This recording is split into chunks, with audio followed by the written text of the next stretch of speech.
Tengo una pregunta que de verdad me lleva rondando la cabeza desde el colegio.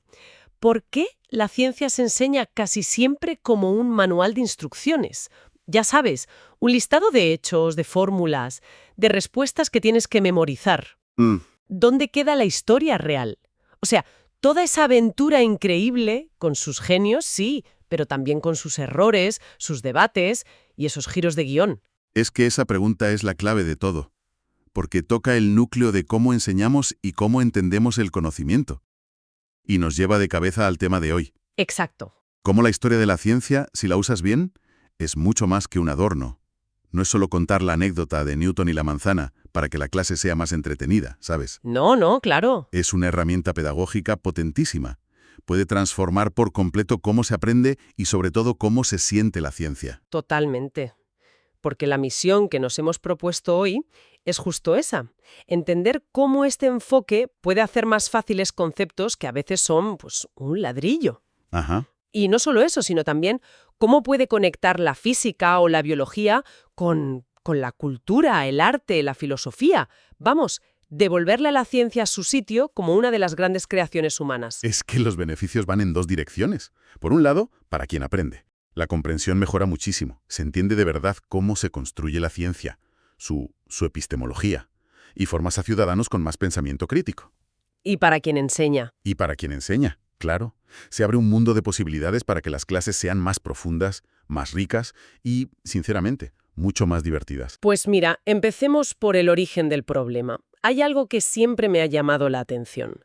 Si le pides a alguien que te diga grandes obras del patrimonio de la humanidad, te dirán el Partenón, el Quijote, la novena de Beethoven. Sí, lo clásico.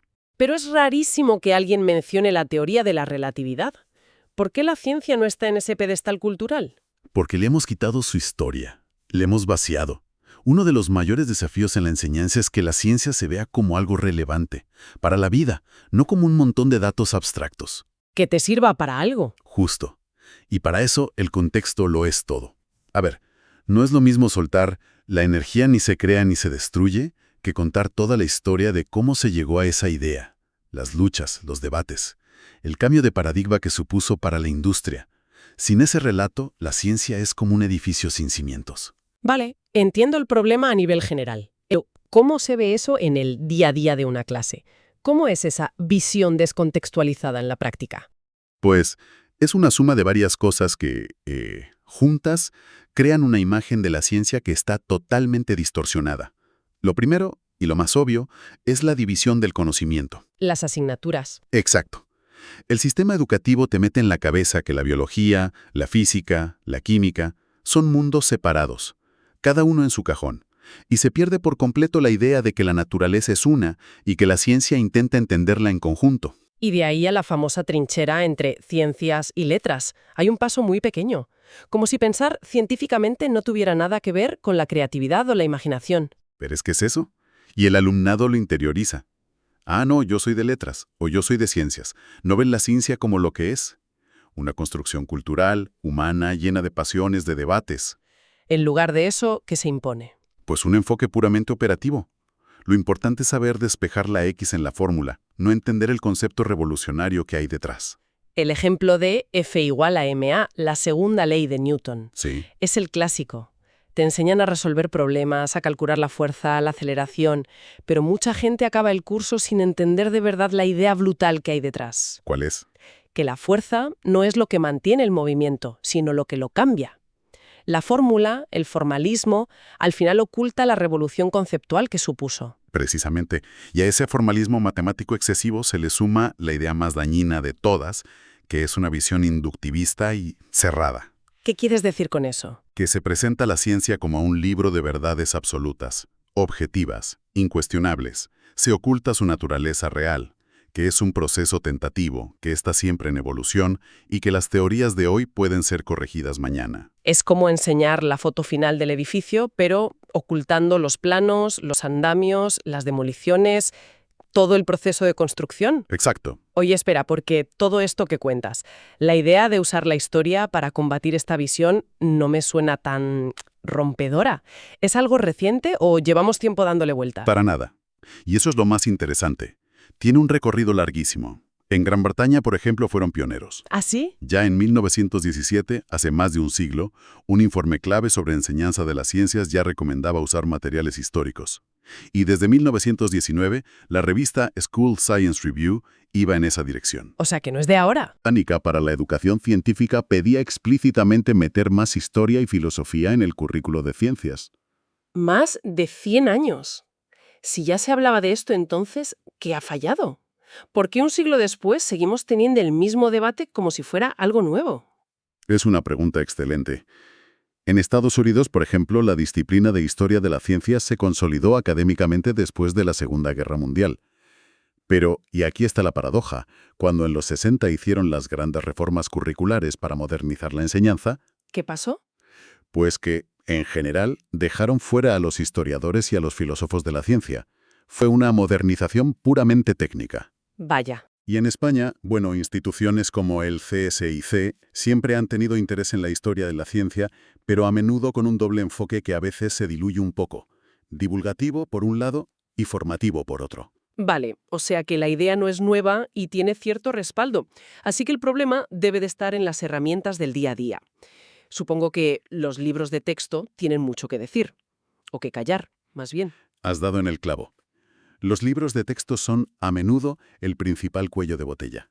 Son los que perpetúan, año tras año, esa visión de la ciencia como un producto final, pulido ni deshumanizado. Las carencias son sistemáticas. ¿Cuáles dirías que son las más sangrantes? Pues mira, para empezar, la ausencia casi total de biografías con un mínimo de profundidad. Te ponen una foto en blanco y negro de Marie Curie, con sus fechas de nacimiento y muerte, y ya está. Y poco más, ¿no? No te cuentan su lucha, el contexto, sus dudas. Nada, se pierde la voz de los protagonistas, el drama humano. Completamente.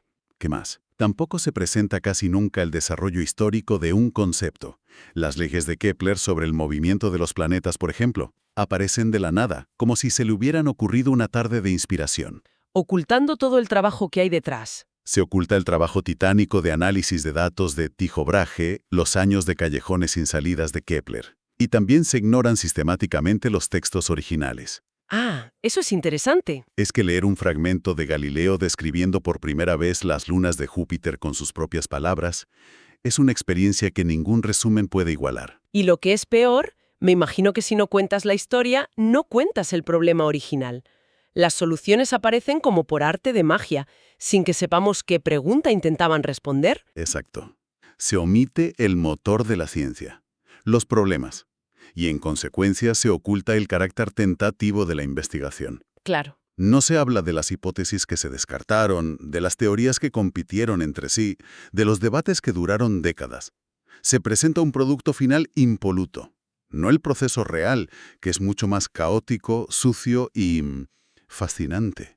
Y me imagino que ver ese caos, ese proceso humano con sus errores y aciertos, es justo lo que engancha, ¿no? Más allá de arreglar los libros, ¿qué le pasa a un estudiante cuando de repente le presentan la ciencia de esta manera? El cambio es brutal.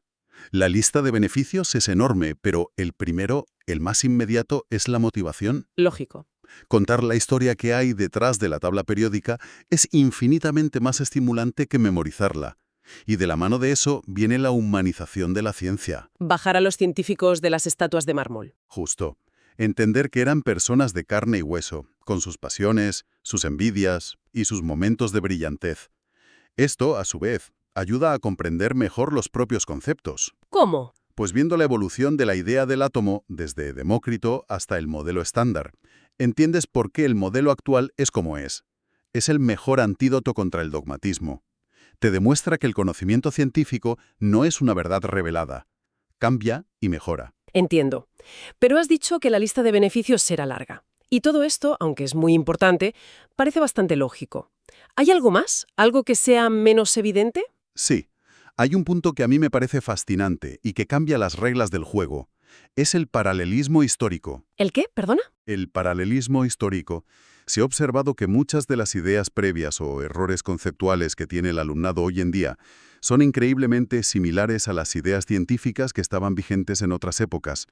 Eso es alucinante. ¿Me estás diciendo que cuando un chaval hoy cree que los objetos más pesados caen más rápido, no es que sea malo en física, sino que está pensando literalmente como lo hacía Aristóteles? Exactamente, como Aristóteles, uno de los mayores genios de la historia. Uf, qué bueno. Y esa es la clave. No es un error que haya que borrar y ya está. Es una etapa del pensamiento que la propia humanidad tuvo que superar. Entender esto cambia por completo cómo un profesor puede abordar esa dificultad.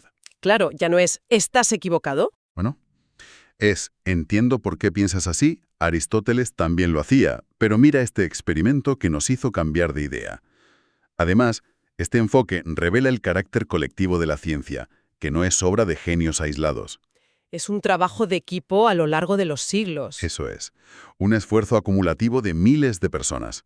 Y por supuesto, es la mejor manera de ilustrar las complejas relaciones entre ciencia, tecnología y sociedad. Vale, me has convencido. La teoría es fantástica. Pero ahora me pongo en la piel de una profesora o un profesor que tiene 25 alumnos por clase, un temario larguísimo que cumplir y muy poco tiempo. ¿Cómo demonios se lleva esto al aula sin que se convierta en una locura? Es la pregunta del millón. Y hay estrategias muy concretas y sobre todo factibles. Una muy directa es usar biografías, pero bien hechas. Profundizando. Sí, analizando el contexto, las redes de colaboradores, las dificultades que encontraron. Otra muy potente es el comentario de textos científicos originales. No hace falta leerse el Principia de Newton entero, pero un párrafo clave bien seleccionado puede ser una revelación. Y para la parte más práctica, la de laboratorio, ¿qué se podría hacer? Aquí es donde la historia brilla de verdad.